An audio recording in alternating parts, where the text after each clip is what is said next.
یہاں فرمایا کہ علم والوں نے گواہی دی، تو اس سے مراد انبیاء ہیں اور اولیاء ہیں۔ اس آیت کریمہ کا شان نزول یہ ہے کہ شام کے راہبوں میں سے جو آسمانی کتاب کا علم رکھتے تھے اور راہب تھے، ان میں سے دو شخص سید عالم صلی اللہ علیہ وآلہ وسلم کی خدمت میں حاضر ہوئے۔ جب انہوں نے مدینہ طیبہ دیکھا تو ایک دوسرے سے کہنے لگے کہ نبی آخر الزماں کے شہر کی یہی صفت ہے، یہی نشانی ہے جو اس شہر میں پائی جاتی ہے۔ نبی آخر الزماں کی نشانی کا جو ہم نے پڑھا تھا کہ اس طرح کا شہر ہوگا، یہ وہی شہر ہے۔ پھر آستانہ اقدس پر حاضر ہوئے تو انہوں نے حضور صلی اللہ علیہ وآلہ وسلم کی صورت مبارک کو اور آپ کی خوبیوں کو توریت کے مطابق دیکھ کر نبی کریم صلی اللہ علیہ وآلہ وسلم کو پہچان لیا اور عرض کیا کہ آپ محمد صلی اللہ علیہ وآلہ وسلم ہیں؟ حضور صلی اللہ علیہ وآلہ وسلم نے فرمایا ہاں۔ پھر عرض کیا کہ آپ احمد صلی اللہ علیہ وآلہ وسلم ہیں؟ فرمایا ہاں۔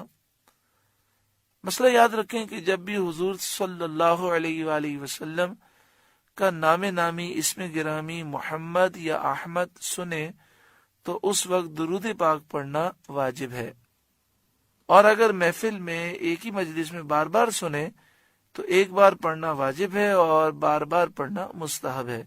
بآواز بلند درود پاک پڑھیں صلی اللہ علیہ وآلہ وسلم۔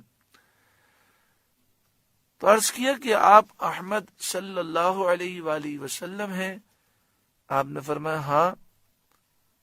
عرض کیا کہ ہم ایک سوال کرتے ہیں، اگر آپ نے ٹھیک جواب دے دیا تو ہم آپ پر ایمان لے آئیں گے۔ آپ صلی اللہ علیہ وآلہ وسلم نے فرمایا سوال کرو۔ انہوں نے عرض کیا کہ اللہ کی کتاب میں سب سے بڑی گواہی کون سی ہے؟ اس پر یہ آیت کریمہ نازل ہوئی اور اس کو سن کر دونوں مسلمان ہو گئے۔ حضرت سعید بن جبیر رضی اللہ تعالیٰ عنہ سے مروی ہے، خانہ کعبہ میں 360 بت نصب تھے۔ جب مدینہ طیبہ میں یہ آیت نازل ہوئی تو کعبے کے اندر 360 بت سب کے سب سجدے میں گر گئے۔ شہید اللہ انہ لا الہ الا ہو، اللہ نے گواہی دی کہ اس کے سوا کوئی معبود نہیں۔ والملائکۃ، اور فرشتوں نے گواہی دی۔ وَأُولُو الْعِلْمِ قَائِمًا بِالْقِسْطِ، اور علم والوں نے انصاف سے قائم ہو کر گواہی دی۔ لا الہ الا هو العزیز الحکیم، اس کے سوا کسی کی عبادت نہیں، اللہ کے سوا کوئی خدا نہیں، الہ نہیں، معبود نہیں۔ العزیز عزت والا ہے، غالب ہے، الحکیم حکمت والا ہے۔ ان الدین عند اللہ الاسلام، بے شک اللہ کے یہاں اسلام ہی دین ہے، یعنی اسلام کے سوا کوئی اور دین مقبول نہیں۔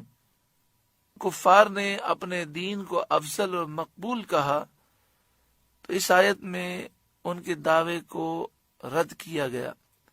یہودی کہتے ہیں کہ ہمارا دین مقبول ہے، عیسائی کہتے ہیں ہمارا دین مقبول ہے، کفار کہتے ہیں ہم حق پر ہیں۔ تو اس آیت نے سب کا رد کر دیا۔ حق پر صرف وہی ہے جو اسلام کو ماننے والا ہے، دین صرف اللہ کے یہاں اسلام ہے۔ اور اس آیت کریمہ میں آج کل کے جو لبرل لوگ ہیں ان کا بھی رد ہو گیا۔ سیکولر اور لبرل لوگ کہتے ہیں دین تو سب اللہ ہی کے ہیں، یہودیت ہو، عیسائیت ہو، ہندو مذہب ہو، مجوسی آگ کی پوجا کرتا ہے، سب اللہ کی طرف سے، نعوذ باللہ من ذالک۔ ان الدین عند اللہ الاسلام، بے شک اللہ کے یہاں اسلام ہی دین ہے۔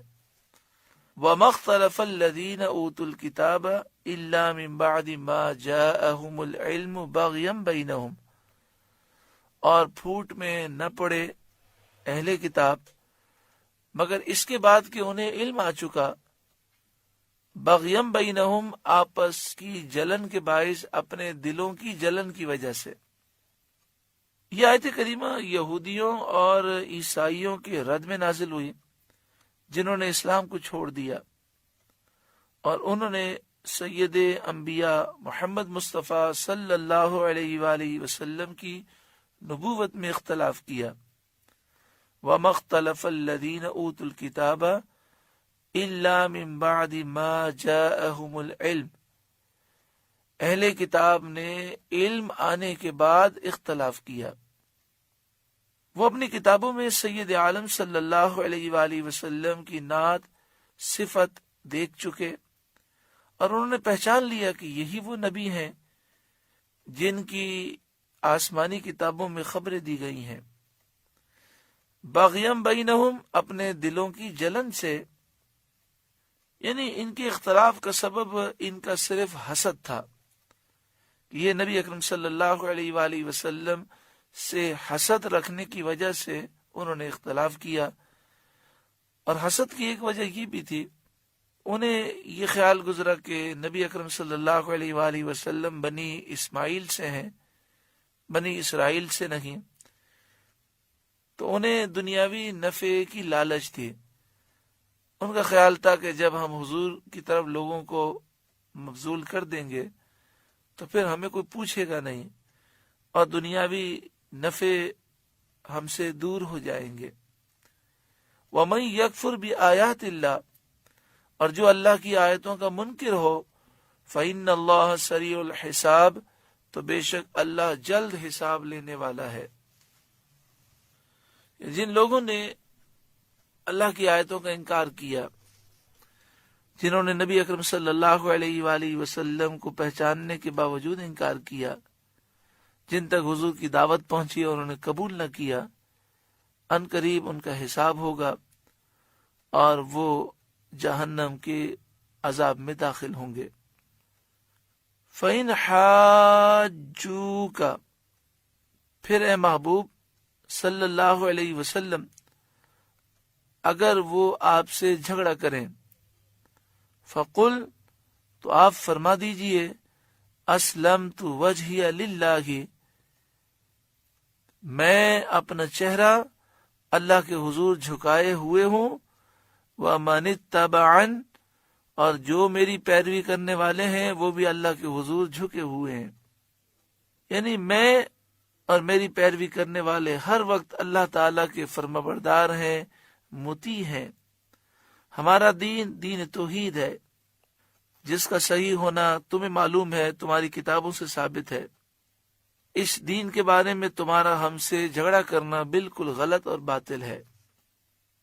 وَقُلْ، اور اے محبوب آپ فرمائیے، لِلَّذِينَ أُوتُوا الْكِتَابَ، اہل کتاب سے فرمائیے، یہودیوں عیسائیوں سے فرما دیجئے، وَالْأُمِّيِّينَ، اور امیین سے فرمائیے۔ یہاں امیین سے مراد ہیں وہ کافر جو اہل کتاب نہیں ہیں، یہودی عیسائی کسی آسمانی کتاب کے ماننے والے جو لوگ ہیں، ان کے علاوہ جتنے بھی ہیں سب امیین میں داخل ہیں۔